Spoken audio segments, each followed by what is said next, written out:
বন্ধুরা, তো আজকে রান্না করছি নিরামিষ সবজি। দেখুন, সম্বারটা দিয়ে দিচ্ছি।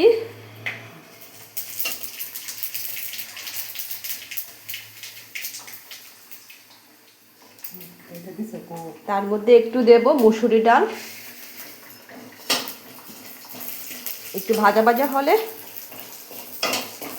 তারপর সবজিগুলি দিয়ে দেব। ভাজা হয়ে গেছে, এখন সবজিগুলি দিয়ে দিচ্ছি।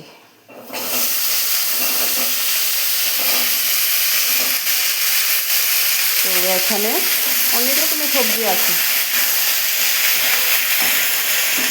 দিয়ে দিলাম।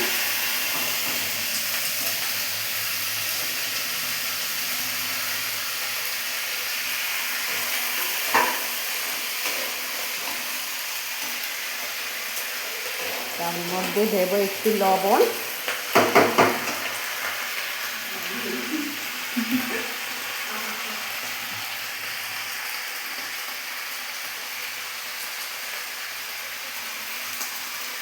পরিমাণ মতো লবণ দিয়ে দিলাম।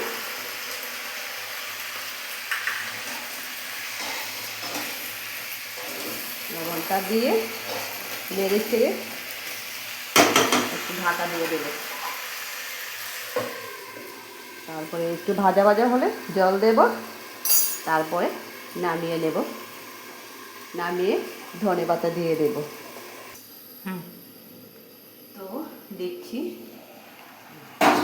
দেখুন প্রায় সিদ্ধ হয়ে গেছে। এখন ধনেপাতা দেব, আর জলটা একটু শুকাবে।